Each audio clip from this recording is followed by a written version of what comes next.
Let's talk about the reabsorption in PCT. देखिए PCT जो है वो क्या है, वो अपना जो नेफ्रॉन का है वो फर्स्ट पार्ट है। और पीसीटी का स्ट्रक्चर अगर देखा जाए तो वो ऐसे कर्व्ड है, like 70% of the curved part है एंड देन स्ट्रेट पार्ट है। तो यहाँ पे ये क्या आ गया, PCT is the first segment of the renal tubule just after the Bowman's capsule and is responsible for the resorption of water, ions and essential nutrients from the filtrate। क्या क्या reabsorb करता है? पानी, ions and essential nutrients from the filtrate। PCT is a very important part of the nephron and like most important part of the nephron। we will be talking about structure of PCT। PCT का structure क्या है? 70%।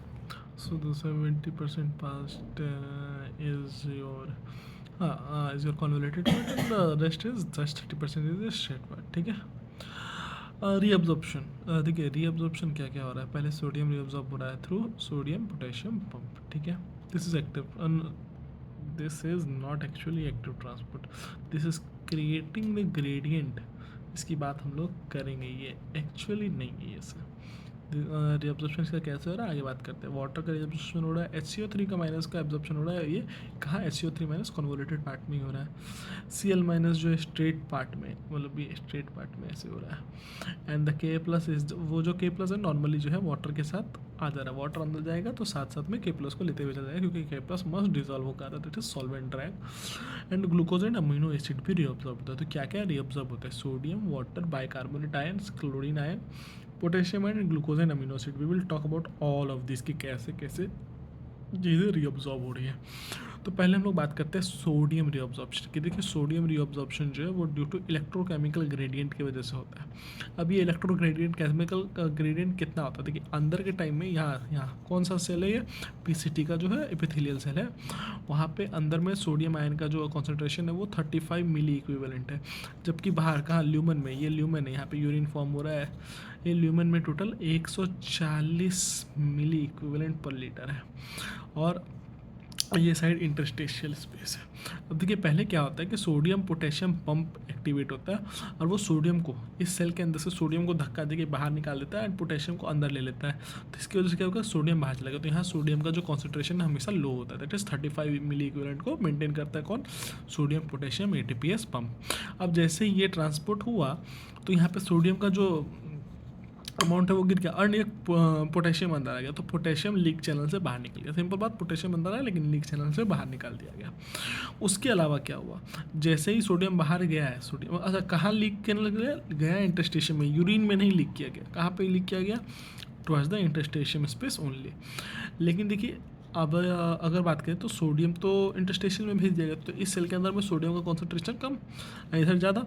तो sodium by using facilitated transport यहाँ पे अंदर आएगा। कैसे आएगा? सोडियम अलॉन्ग विथ सिम्पोर्ट होगा, सिम्पोर्ट होगा along with solute. Which solute we are talking about? It is either be glucose और या फिर अमीनो एसिड। ये सोडियम या तो सिम्पोर्ट से अंदर आएगा या फिर एंटीपोर्ट से अंदर आएगा, और एंटीपोर्ट में वो हाइड्रोजन आयन के साथ एक्सचेंज हो जाएगा।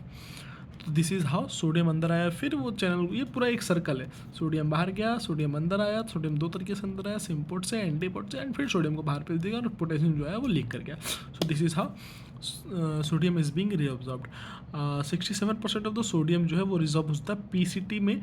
67% ऑफ जो ग्लोमेरुलर फिल्ट्रेट में टोटल बना, उस पर 67% जो है वो पीसीटी में ही रीअब्जॉर्ब हो जा रहा है।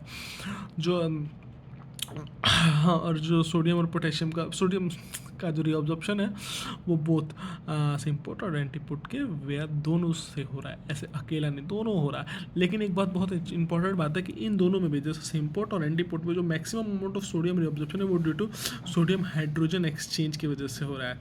So this one is major than this one, ये मेजर है इसके मुकाबले में। तो main sodium reabsorption is taking place due to sodium hydrogen exchange. इसके बाद अगर बात किया जाए तो बाइकार्बोनेट आयन का रीअब्जॉर्प्शन कैसे हो रहा है। तो देखिए बाइकार्बोनेट आयन का भी रीअब्जॉर्प्शन जो था फर्स्ट हाफ ऑफ पीसीटी में हो जाता है, तो इस कन्वोलेटेड पार्ट में हो जाता है। अब ये कैसे हो रहा है ये देखते हैं।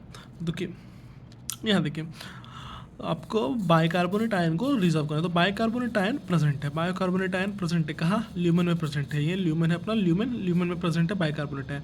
हाइड्रोजन आयन आया ये कैसे आ रहा है देख रहे हैं, ये पूरा एक चेन है, ठीक है। हाइड्रोजन आयन के साथ में बाइकार्बोनेट आयन मिला और बना H2CO3 bicarbonate, sorry carbonic acid and so कहाँ थे, हाँ, बाइकार्बोनेट आयन हाइड्रोजन आयन के साथ मिलकर बनाया H2CO3 कार्बोनिक एसिड टूट गया into water and carbon dioxide will enter into the PCT cells और PCT epithelial cells।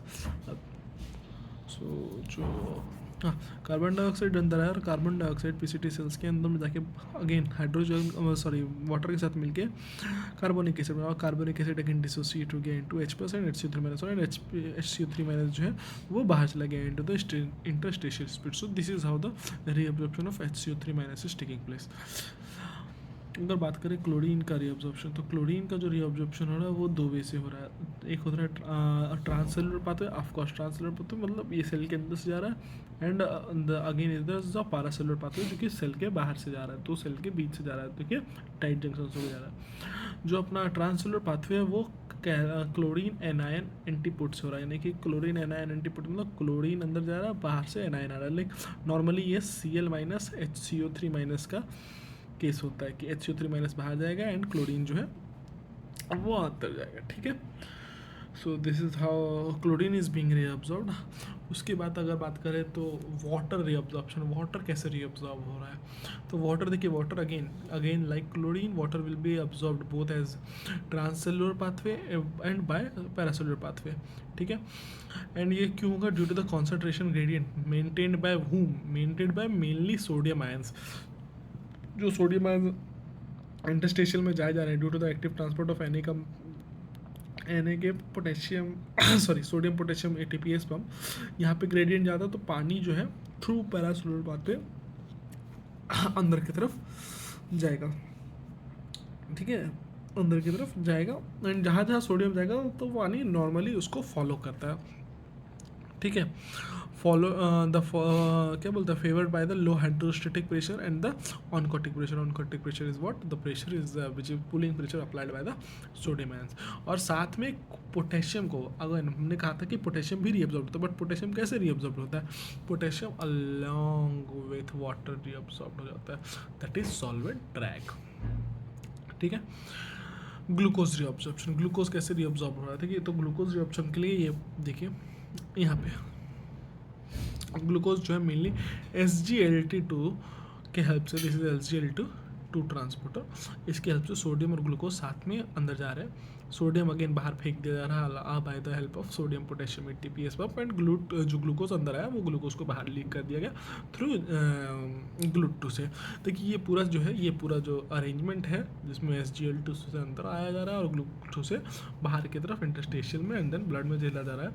This is similar to intestine, like intestine में भी ऐसा ही कुछ होता था एब्जॉर्प्शन ऑफ ग्लूकोज, ठीक है। And this is what about the reabsorption. अच्छा, अब रीअब्जॉर्प्शन में एक चीज़ रीनल स्प्ले होता है। रीनल स्प्ले क्या होता है कि एक नॉर्मल अमाउंट हमने बात की थी TM का, कि इसके बाद जो रीनल थ्रेशोल्ड के बाद जो है वो जो भी सब्सटेंस है वो दिखने लग जाएगा यूरिन में, बट एक पर्टिकुलर वैल्यू जो है हम लोग कैलकुलेट कर सकते हैं रीनल थ्रेशोल्ड की।